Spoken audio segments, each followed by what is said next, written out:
Hey, it's Camo. Welcome to the show, presented by Soulless North Gulch Apartments, where taste matters. Cool show for you today. Of course, we have a ton of fans in the UK, and so we brought one of the UK's top artists over to do the show, Danny McMahon. Hey, good to have you, mate. Good to see you, mate. Good to see you too. Saw you, it was about a year ago. It was pretty much exactly a year ago, yeah. And we were just sitting in and watching what was going on. I was indeed, yeah. This time, you're stuck in the guest chair. I am indeed, yeah. It's exciting. You've been busy. Very, yeah. It's been a very busy year. Been up to a hell of a lot of shows and whatnot. So. Yeah. It's funny because a year ago I hadn't really heard of you, and it just seems like in the past year you're all over the place. Yeah, it's been a big progression this year. I think sort of last year I was sort of just out playing anywhere and everywhere that would have me, trying to sort of up my game, up my reputation as much as I possibly could. And obviously this year we've had sort of the work for Ed Sheeran. Yeah, exactly. That's it. We've just kind of done it old school, which is the UK being as small as it is doable to get to sort of every corner of the country. So yeah. That's cool. Yeah. And how is that working out for you? Have you noticed you're getting better gigs and bigger things? Definitely. I think that there's two main things that have really stuck out for me this year. I think it's the festival circuit has been a big one. So we've played the majority of the UK festivals and sort of had some really good main stage slots on those. So we had Buckle and Boots and the British Country Music Festival, which were both sort of big events, and so we had main stage slots there. And just before I left, we had the UK Country Music Awards, and I won 3 of those. Well, congratulations! So, what did you win? It was Male Vocalist of the Year, Song of the Year with When I See You, and UK Artist of the Year. Very nice. Yes. That's kind of nice to have stuck to your name. It is. It's a good sort of good one for the CV. Yeah.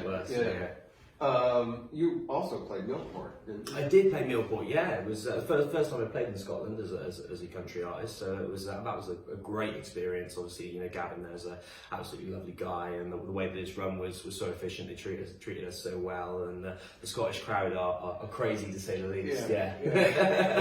and dedicated. I mean, to go out on the ferry to get to Isle of Cumbrae. Yeah. And brave the weather, because the Scottish weather is beautiful. Yeah, something like that. Yeah. For a couple of hours. Anyway. So to go out there, and that was a great lineup on that show too. Yeah, they had obviously some great guys there. Obviously, Cam's a huge deal back home, so for them to get her in was a massive deal, and obviously the Scottish crowd went crazy for her. So, yeah. And you hooked up with Zoe over there as well? Yes, yeah, definitely, yeah. So we met Zoe for the first time as well, and she's going to be doing some stuff with us later down the line as well, which is going to be cool. So yeah, I met the guys from Lachlan who are based here as well. Met them there, did a write with them whilst I was here about a week ago, which is cool. Yeah, so, we had them on the show about at the same time. So, oh, cool. It's nice that you're getting to associate with, you always talk about writing up and writing with people that are better writers than you. Yes. But it goes the same for performing as well, doesn't it?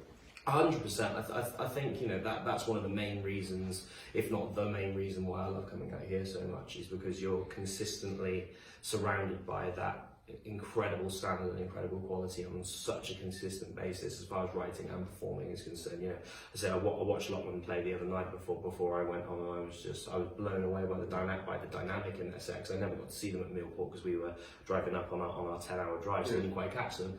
But yeah, their set was so dynamic, so fluid, and even on the writers' nights, I would genuinely say I was playing at Belport Tap the other night, and there were 4 guys that I hadn't met or heard of before, and it was the best writers' round I've ever seen. Really? Because the dynamic was so great. They knew each other's songs, they knew each other's vibe, and they played off each other so well. It was better than even some of the ones that I've been paid good money to see in the UK. I just loved the vibe of what they were doing so much so I actually went up to a guy called Tyler Bank at the end and just said, "Do you want to write a song?" Because again, it's going to challenge you, it's going to make you better.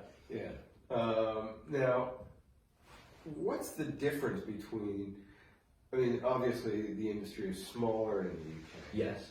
But what's the difference, you think, between the UK country and what's being done here? Because they are different. Yeah, I mean, to be honest, like there's pros and cons sort of either side, to be quite honest with you. So from what I've seen, I love the way over here that everyone challenges the quality of what they're doing consistently. I do really love that about it, and I also love the way that in Nashville it feels very much like a musical family, and the way that everything's integrated with each other. But there are great elements about, you know, the way that the UK is run. Like, you know, the UK fan base are incredible. They're so dedicated. You know, being a country fan, because they don't have as much access to it as they do over here. I feel like it's you know, being a country fan is a way of life. It almost feels like a little subculture, sort of old-fashioned kind of feel to it, which is really cool. And the other thing that you know, that because it's still so niche in the UK, people are willing to sort of like, you know, invest financially in the artist as well. So I turn around and tell guys that, you know, I'm making a, you know, consistent living of it over in the UK. They kind of are very interested to see how that works, and you know, how they can get involved in that, which is something that I didn't anticipate, you know, this time around, which is cool. Yeah, and it's funny how you say it's a lifestyle, because when I was living in Peterborough, I used to ride all the time, ride horses, and we went out, I think it was in Whiz Beach or March. We'd go out at a quarter horse ranch out there, and you'd see these guys that were dressed like they were cowboys in Wyoming or Montana, you know. And you would talk to them, and it's like, well, I wouldn't wear my boots to the office. No. You know, that's what you wear when you're out riding, but the two just don't cross. No, this is it. This is it. No, I know. It's like we went to Chris Jansen last night at the Ryman. So tell them about the Chris Jansen show. It's different.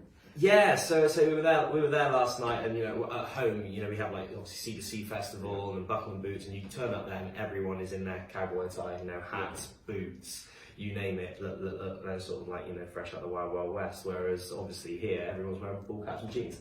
So it's just nice to see. It's just nice to see those small differences, even if it is something that's, you know, a little more light-hearted. But yeah, it's interesting and intriguing. The other big thing that you notice as well over here is that we haven't quite got there in the UK yet. Is the younger demographic that are really invested in it over here. Whereas in the UK, it's a very sort of like defined sort of, you know, middle-aged audience, which is, you know, again, it's just an observation more than anything, but it's interesting, yeah. Yeah, it's funny when you talk about a Stetson today. Here in Nashville now, if you see somebody wearing a hat, it's like tourist. Yeah. The only place you can really get away with it is Robert's Western World or going out by Opryland. Oh yeah. Those are the only places that you can get away with wearing a Stetson and not looking like a tourist. No, straight up, you can. It's very much that. But I do often think, like, if the guys in Nashville could see this, they might be horrified. I don't know. But I remember talking to Bob Harris, and he was saying how, you know, the British country music has developed in its own kind of vacuum because there isn't that tie to the land that there is here. I mean, Australian country and American and Canadian country are much the same because there's that tie to the land, so there's that rural background. But as country music has become more urban, it's the UK has grabbed hold of that, but developed its own more pop, urban sound of country. It's not like the pop sound coming out of Nashville, and it's hard to define to somebody the difference. When you hear it, you know it. Yeah, but it's just a really strange thing to try. No, it is. It is really interesting. You know, as you say, that there isn't that sort of like, you know, there's the same sort of, and you know, that's just inevitable. That same sort of like historical and cultural influence. You know, it just comes from a very different place, and you know, there isn't, you know, a ton of history to it as far as we're concerned. So it's interesting, but I still find it very exciting as well. It's a very exciting time to be involved in it, and you know, that's been sort of very fortunate and sort of like a massive fluke as far as timing is concerned.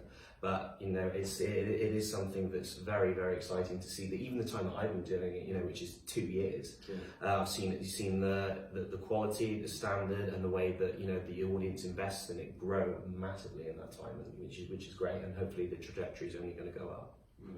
You want to do a song? Yeah, sure. You're watching the Nashville Access Show with Camo, and my guest is Danny McMahon.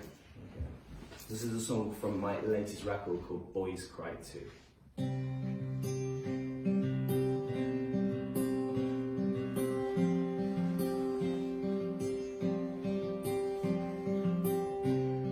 He's falling apart week by week.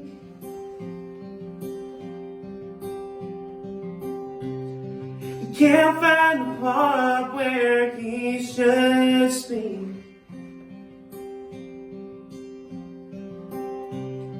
He'd give anything to force a smile.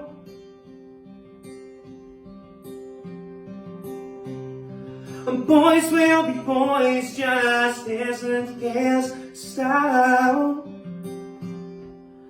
If you do, then you're not a real man. No, you don't understand. See, his daddy gets mad when he tries to explain. Thanks for telling the truth, man, I got news for you. Well, boys cry too if you're waiting on something that hasn't arrived. Don't paint yourself and expect it to disguise. Never get lost in the things you can't choose. When you're out of ideas and you don't know what to do, well, boys cry too.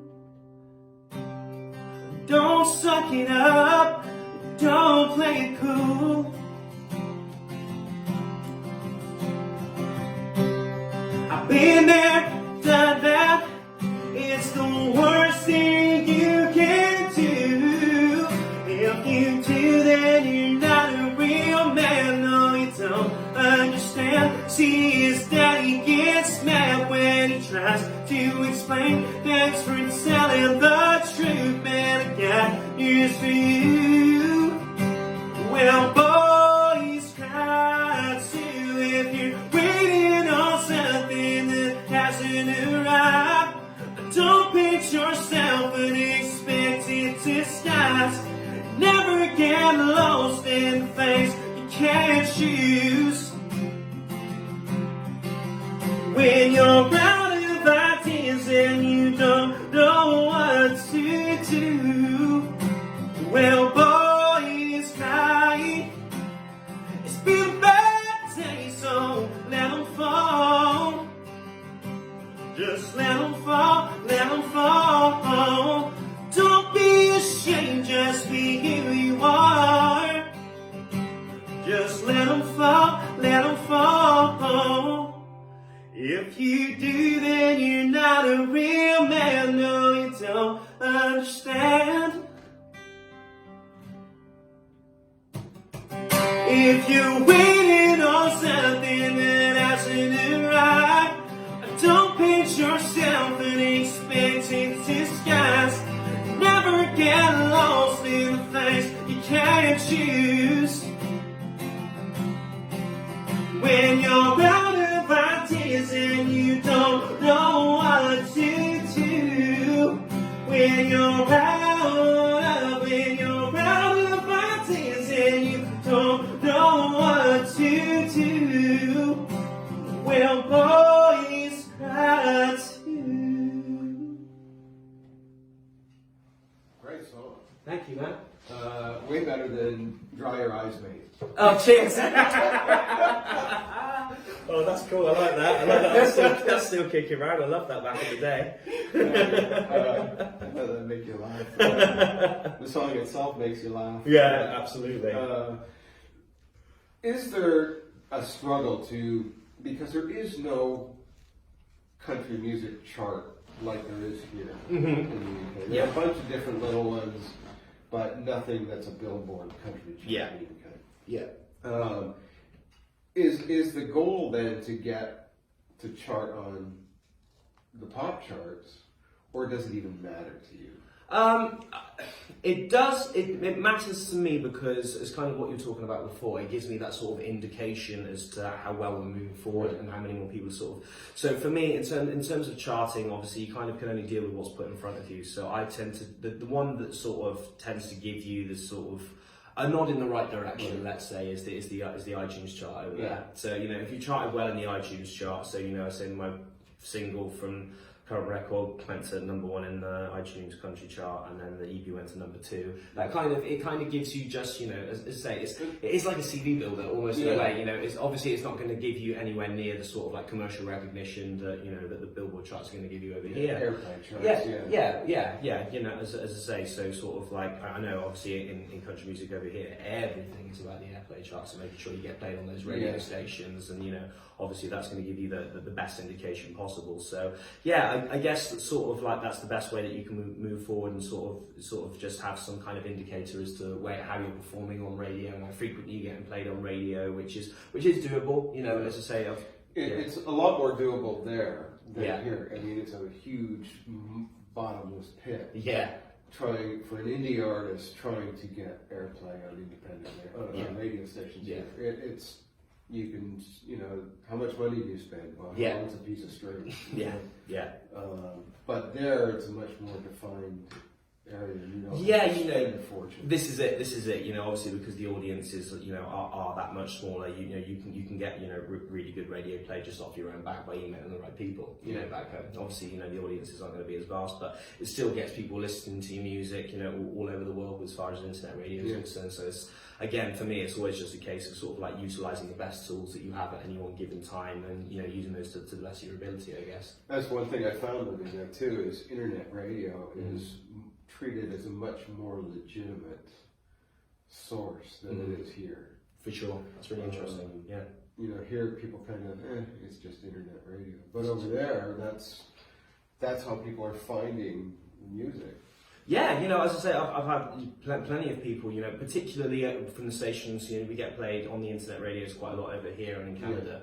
And that has brought, you know, new people our way, and, you know, sort of allowed us to, you know, come here and, you know, play shows and meet new people and get, you know, potentially set up shows in other places. We've got a show in St. Louis, like, at the weekend. So, you know, it does help. Yeah, it's the carrot and the stick thing. Yeah, you know, absolutely. You get just enough little success dangling up in front of you that keeps you going. This is it. You know, as an indie artist, you know, those things can feel at times like really small steps on a huge ladder. But you know, if you take enough of those tiny little steps, it's like, you know, I mean, this time, you know, even this time last year, I was going to play, you know, to Stoke on a Thursday night to 4 people for not even travel expenses. That's the only amount that want to live in Stoke. Yeah. I remember there was a company in Southampton, and they were going to relocate to Stoke and pay everybody, so nobody would lose their job, pay everybody to relocate to Stoke. Everyone get the redundancy pay. Sorry if you're from Stoke. One of my best friends growing up was from Stoke, so it's always fun to bug him. You want to do another song? Of course, man. Sweet. Of course. It's really great having you on the show finally. Yeah, it's great to be here, man. It's great to be here.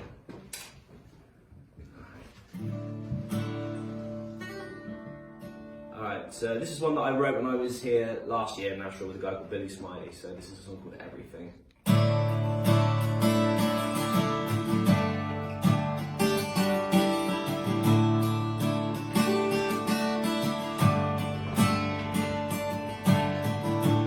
Remember when this house was made for us, and everything I had, I gave it up.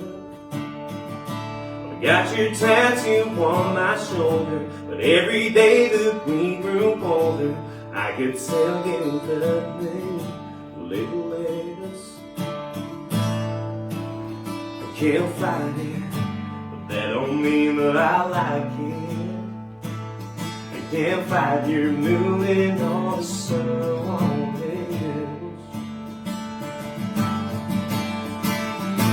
We went from living on your lips, trying to kiss your mouth, to find another spot in another town. Sometimes you don't know once you got till it's gone. Remember every little spot, every little song, screaming out the words till it's getting on. I know I want, girl, when you were my everything, everything, everything, everything, and everything, everything, everything, and everything, everything, everything. When you were my everything. I'm driving by from where we first softly on my lap. Looked into your eyes, we danced until the night, left till we cried. But I don't have that anymore. And your song can't sing again. We went from giving out your lips, trying to kiss your mouth, to find another spot in another town. Sometimes you don't know what you got till it's gone. Remember every little spot, every little song, screaming out the words till I get it on. No, I won't, girl, when you were my everything, everything, everything, everything, everything, everything, everything, everything, everything, everything. When you were my everything, is it over? Or tell me was it just a dream? Far from sober, before looking back at me. She's in another man's arms, another man's heart. I had to get here. So tell me, we went from giving out your lips, trying to kiss your mouth, to find another spot in another town. Sometimes you don't know what you got till it's gone. Yeah, yeah, we went from giving out your lips, trying to kiss your mouth, to find another spot in another town. Sometimes you don't know what you got till it's gone. Remember every little spot, every little song, screaming out the words till I get it on. No, I won't, girl, when you were my everything, everything, everything, everything, and everything, everything, everything, and everything, everything, everything. When you were my everything. Great song. Thank you. Your voice has just such power to it. Oh, thank you. Right. Now it's time to do Asked and Answered. We have our viewers sending in questions. Yep. So we're going to open Nana's cookie jar. Okay, okay. And reach in there and pull out a question. Oh, okay. What's your favourite movie? Oh God, I'm really gonna show myself up here. I really love, and this is purely from a musical perspective, right? I love. There's two films I absolutely love. Little Mermaid, right? And The Prince of Egypt, because Hans Zimmer does the most amazing score in that, and as I say, the harmony, when you sit down, because I'm the biggest musical nerd you'll ever meet in life, I literally sit down with my guitar, work out all the chord progressions throughout the whole While entire you're movie. watching The Little Yeah, Mermaid. plus I'm watching The Little Mermaid, there you go. Darkest, deepest secrets revealed. And the first time anybody's mentioned Hans Zimmer on the show. Oh, there we go. He's brilliant. Yeah, he's incredible. He's absolutely incredible. I do a little bit of that back home. Nothing as incredible as what he does, but I do sort of music for things like Countryfile and all that kind of stuff. Yeah, so little guitar ditties and all that kind of stuff. So understanding the way that he's able to sync the way that musical progression is put together with a visual that's on the screen, it's just like it's perfection every time. So when you're playing festivals, do you ever sit down and play songs from The Little Mermaid? I've never done that yet. I know Bruno Mars did it in his set like a few years back, and I was like, there we go. Yeah, I'm not quite as good as Can't argue him. with that. So Danny McMahon is on his first headlining world tour, stadium tour. Okay. Who opens for you? Who opens for me, and I can have anyone. Anyone you want. Except they have to be alive.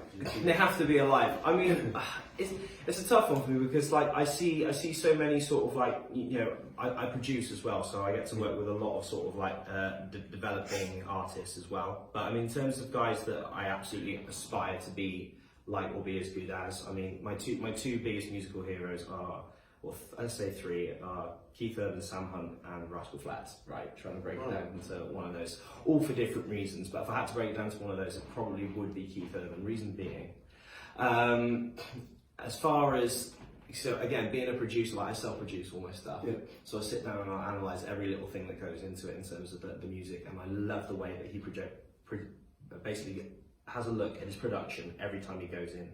To a new record, it's different. It is. He moves. He grows with with what he's doing, and every other things that he hears, and you see interviews with him. So when he was playing at CDC, for example, he goes and gives before he answers the call, and you know, he's like, "Do you want to write some stuff together?" And sort of gets influenced by that, and you can hear that in his writing. I think Keith Urban and Dave Grohl are very much the same. Yeah. That they just draw from everything and are able. If you stripped away all the money and everything else, they'd still be playing guitars in the garage. Yes. And that's what I find impressive about the two. To me, Keith he's lost me a bit with some of his recent stuff. Sure. But at the heart of it, he's an artist, and I think Dave Grohl is the same kind Agreed. of thing. Well, Dave Grohl was my, growing up as a 16-year-old, was my hero. I followed the Foo Fighters around the country. I think I went to about 6 or 7 shows in a year at one time, because he was just so inspirational as a young and also two of the most giving, generous artists. I just saw a video of Dave Grohl bringing Scott Ian from Anthrax. Yeah. His 8-year-old son up on stage to play guitar for Everlong. Yeah. And the kid holds it. I mean, it's great. Well, when I was the guitar is bigger than him. Yeah. No, it's incredible. Like, you know, not to name drop or anything. When I was super young, I was signed with a label, and I got into conversation with my manager at the time about how much I love Dave Grohl. And one of the shows, he was like, "Oh yeah, I can sort you out and meet with him." So I actually sat down for all of about 3 minutes. Yeah. And had a coke with Dave Grohl, and just told him he was my hero and didn't say much else. But he was the loveliest guy. Honestly, such a great guy. And you know, he's again, you know, sort of a representation of, you know, again, every single one of those shows, he was out the back meeting everyone, doing photos, doing autographs. He's great. And Keith Urban is much the same. He's very generous. Yes. Garth is the same, but I think he's in a different place than Keith Urban and Dave Grohl. I think those two guys stand out for me. Is take everything away, they'd still be in their garage. Yes, I playing feel it. guitar. 100%. Cool. Thanks for being here, man. No worries. Thanks for having me. It's been a pleasure. Danny McMahon, boys and girls, check him out. We'll put his music up on our Spotify playlist, so you can check him out. Back in the UK, what have you got coming up? So we've got, the main thing that we're working towards at the moment is we've got the Make Mine Country tour. So it's that's going to be in November. So we're playing in Bristol, Manchester, London, and Glasgow. It's sort of like the four key points in the UK. And I'm going to be doing that with the guy called Stevie O'Connor and Elliot Joseph. So we're going to be all on tour together, sort of like headlining our hometown shows and all that kind of stuff. So just kind of sort of like celebrating the versatility in country music. That's kind of the aim. And people can find out more about that on the website? Yeah, so all on the socials, all on Facebook, Instagram, Twitter, whatever works for you. Yeah. Excellent. Thanks again for being here. No, Come back again when you're in town. Will do, mate. Will do. Thanks for watching the Nashville Access Show with Camo and my guest Danny McMahon. Make sure you catch me every Sunday at midday following the Bobby Bones Show on Chris Country all across the UK. And on 88.9 Tamworth FM in Tamworth, Australia, with Jody Crosby and John Wolfe Thursday mornings at 9:30 with my pick of the week. We'll see you next time. On my way, I'm staring at my bedroom wall.